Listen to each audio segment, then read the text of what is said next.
Assalamualaikum, salam Malaysia Madani. Kanta 744 dimulakan dengan rangkuman berita-berita utama hari ini dan perinciannya dalam segmen Sensei.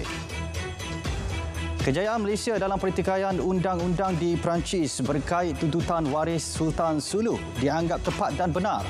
Ia membuktikan kedudukan dan hak negara yang sememangnya diiktiraf berdasarkan undang-undang antarabangsa. Jelas Menteri Luar, kejayaan itu hasil kerjasama banyak pihak termasuk Wisma Putra dan Jabatan Perdana Menteri, Undang-Undang dan Reformasi Institusi. Kunjungan Presiden Indonesia Joko Widodo ke Malaysia mampu memperkukuh hubungan kedua-dua negara selain menyelesaikan isu-isu yang tertangguh. Beberapa siri perbincangan melibatkan memorandum persefahaman antara Malaysia dan Indonesia akan ditandatangani. Pengaktifan semula program Malaysia Rumah Keduaku MM2H dijangka membawa pulangan RM1 bilion setahun. Ia menerusi pengenalan syarat baru yang diperketat melibatkan peningkatan nilai aset cair dan pemilikan akaun simpanan lebih RM1 juta. Menteri Dalam Negeri berkata, setakat ini pihaknya telah meluluskan 375 daripada 3,900 permohonan. KPM benarkan semula pelaksanaan aktiviti luar bilik darjah dengan syarat kebajikan, kesihatan dan keselamatan murid, guru serta anggota kumpulan pelaksana terjamin. Timbalan Ketua Pengarah Pendidikan berkata, murid perlu sukarela sertai aktiviti luar dan mendapat kebenaran ibu bapa. Sekiranya suhu melebihi 35 darjah Celsius, semua aktiviti luar yang sedang berlangsung perlu ditangguhkan. Sukan tempur kini diklasifikasikan sebagai aktiviti sukan berbanding aktiviti badan beruniform di sekolah sebelum ini. Ia antara 7 perkara yang dipersetujui dalam mesyuarat jawatankuasa peringkat tertinggi HLC Pembangunan Sukan. Menteri Belia dan Sukan berkata, klasifikasi itu bagi memastikan atlet sukan tempur di sekolah mendapat pengiktirafan yang setara dengan sukan lain selaras dengan Akta Pembangunan Sukan 1997, Akta 576. Dewan Undangan Negeri DUN Negeri Sembilan akan dibubarkan pada 30 Jun depan bagi membolehkan pilihan raya umum PRU DUN diadakan. Menteri Besar berkata perkara berkenaan akan dipersembah kepada Yang di-Pertuan Besar Negeri Sembilan dalam masa terdekat.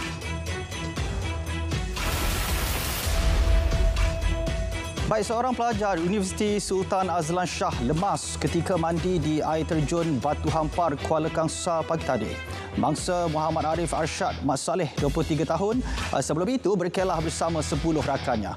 Penolong Pengarah Bahagian Operasi JBPM Perak berkata, maklumat awal berhubung kejadian diterima pada pukul 11.19 pagi. Mangsa disahkan meninggal dunia di Hospital Kuala Kangsar. 5 sekeluarga ditahan bersama 952 biji pil kuda. Menurut Ketua Polis Kelantan, pasangan suami isteri, ibu mertua serta 2 anak saudara lelaki dan perempuan berusia antara 11 hingga 54 tahun ditahan dalam serbuan sebuah rumah di Kampung Takang, Bacok pada 30 Mei. Turut ditemui sepucuk pistol, 11 butir peluru dan peralatan senjata. Kesemua suspek direman sehingga 13 Jun.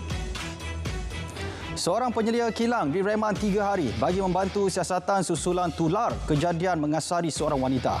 Reman bagi membolehkan siasatan lanjut dibuat mengikut Seksyen 323, Seksyen 502 dan Seksyen 509 Kanun Keseksaan.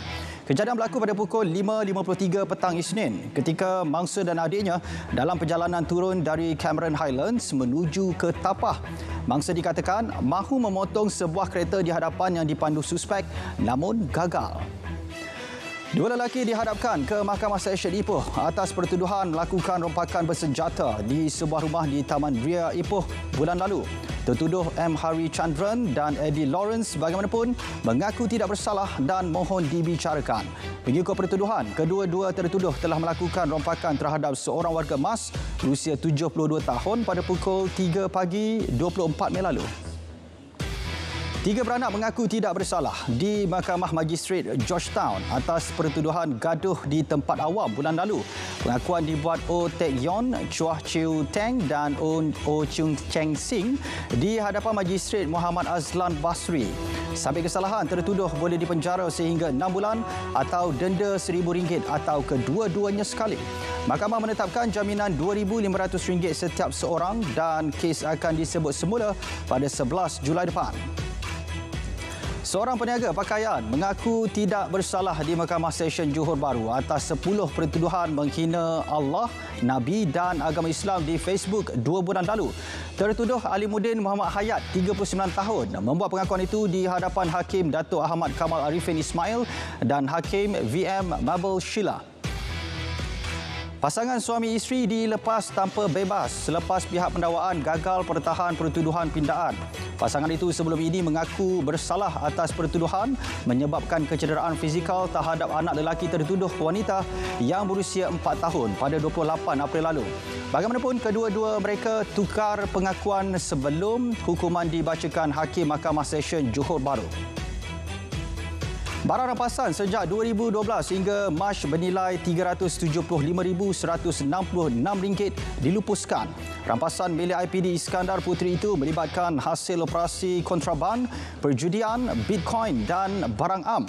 Ketua Polis Daerah Iskandar Puteri berkata 166 kertas siasatan berkaitan barangan tersebut telah selesai dan mahkamah meluluskan untuk pelupusan barang kes.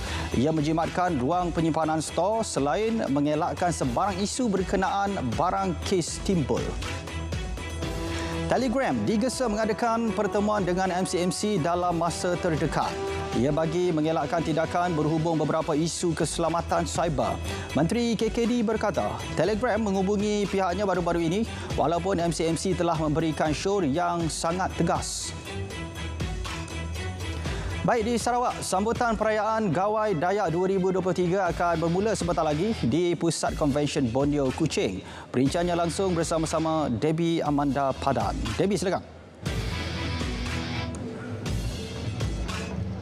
Terima kasih Azam. Salam Malaysia Madani. Selamat Hari Gawai kepada yang menonton kami di Kanta 744. Memasuki hari ke-7, sambutan Gawai Dayak di Bumi Kenelang masih meriah dan anda bersama dengan saya, Debbie Amanda Padan, melintas langsung dari Pusat Konvensyen Borneo Kuching bagi bersama-sama meraihkan sambutan Gawai Dayak 2023. Sambutan yang penuh dengan warna-warni dengan persembahan kebudayaan ini akan diserikan dengan kehadiran Yang Amat Berhormat Perdana Menteri Datuk Seri Anwar Ibrahim dan isteri Datin Sri Wan Azizah Ismail. Majlis ini akan disempurnakan dan dirasmikan oleh Yang Berhormat sendiri sebentar lagi dan sambutan ini turut akan dihadiri oleh Tuan yang terutama yang di-Pertuan Negeri Sarawak, Tun Pehin Sri Abdul Taib Mahmud dan isteri Tuan Datuk Petinggi Ragat Kurditai bersama-sama dengan Premier Sarawak, Datuk Petinggi Tan Sri Abang Johari Tun Openg dan isteri Datuk Amar Jumani Tun Tuan Kubujang.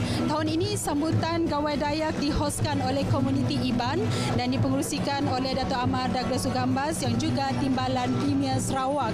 Suka saya kongsikan seperti anda dapat lihat rakyat Sarawak yang terdiri daripada pelbagai kaum dan agama datang bersama-sama meraihkan sambutan Gawai Dayak pada tahun ini dengan mengenakan kostum etnik kebanggaan masing-masing untuk meraihkan semangat perpaduan yang ada di dalam negeri di Bumi Kenelang ini.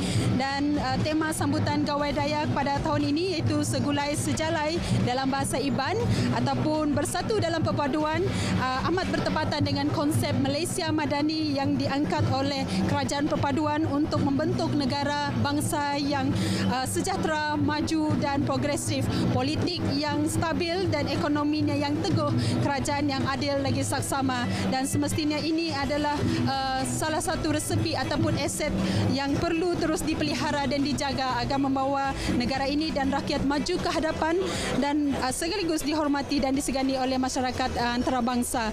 Saya kira itu saja yang dapat saya kongsikan Azam dari Pusat Konvensyen Borneo Kuching bagi sambutan Gawai Dayak 2023. Sebelum saya kembalikan kepada Azam, saya ingin ucapkan selamat Hari Gawai kepada seluruh rakyat Malaysia. Saya kira itu saja Azam, kembali bersama anda untuk perkembangan berita yang seterusnya. Silakan. Baik, terima kasih Debbie langsung dari Sarawak. Kita ke perkembangan seterusnya. Cadangan menambah bekalan gula di negeri tertentu pada musim perayaan sedia dipertimbangkan. Menteri KPDN berkata cadangan itu dilihat bersesuaian memandangkan terdapat negeri menghadapi kekurangan bahan itu semasa musim perayaan sebelum ini. Beliau berharap syarikat CSR dan MSM Malaysia Holdings dapat membantu dalam melaksanakan cadangan tersebut. MOTEC menghantar pencalonan budaya sarapan Malaysia ke UNESCO pada Mac lepas.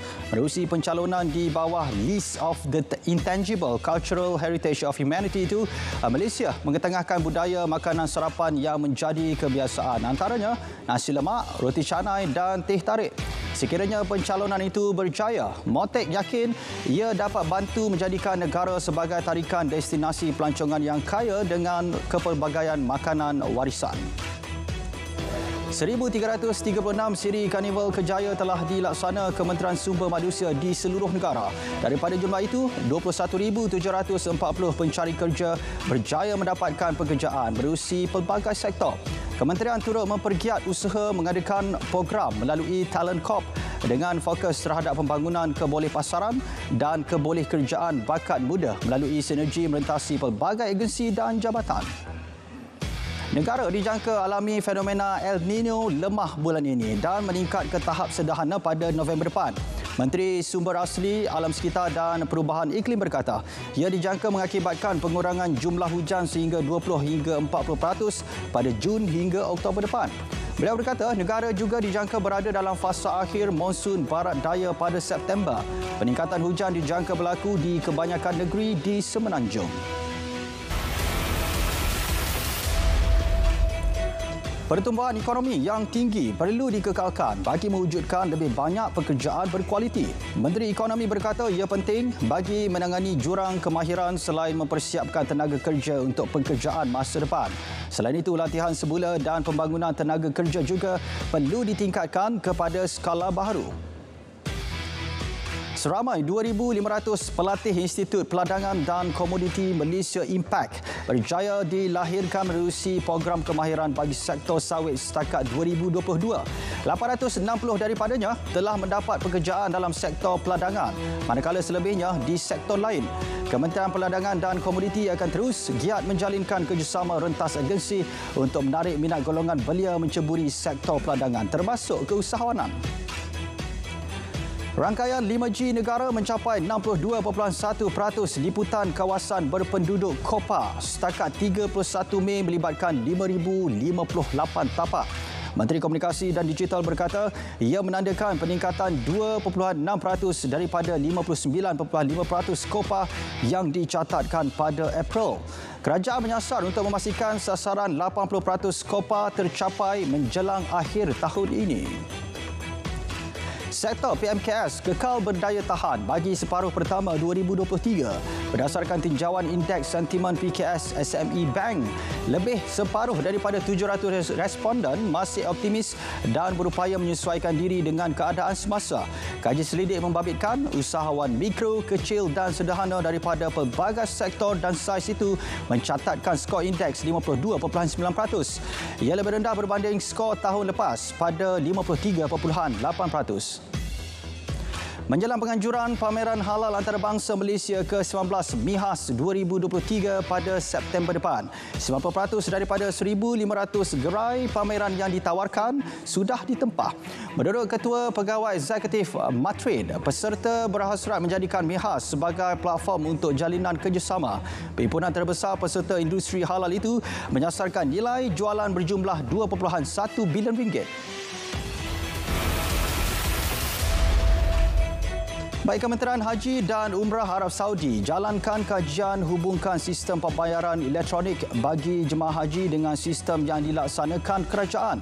Menterinya berkata langkah itu bertepatan seiring peningkatan jumlah jemaah haji. Dalam pada itu, kementerian menekankan penyediaan perkhidmatan cemerlang termasuk teknikal atau bukan teknikal seperti cabaran perkhidmatan pembayaran elektronik. PBB sedia bekerjasama dengan pihak berkuasa Haiti dan rakan kerjasama lain bagi membantu bangsa terjejas gempa. Gempa dengan kekuatan 5.5 magnitude melanda selatan bandar Jeremy, Grand RC, Haiti pada Selasa. Lokasi sama sehari sebelum itu dilanda banjir dan tanah runtuh selain 6 kawasan lain sehingga mengobatkan sekurang-kurangnya 51 mangsa, manakala 140 cedera dan 18 individu masih hilang. Bencana itu turut memusnahkan hampir 32,000 kediaman. Letupan di Kakhovka berhampiran Kherson di selatan Ukraine menyebabkan banjir pada Selasa.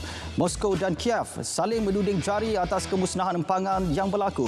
Empangan dengan kedalaman 30 meter dan 3.2 kilometer panjang yang dibina pada 1956 di Sungai Dnieper merupakan sebahagian daripada loji hidroelektrik Kakhovka.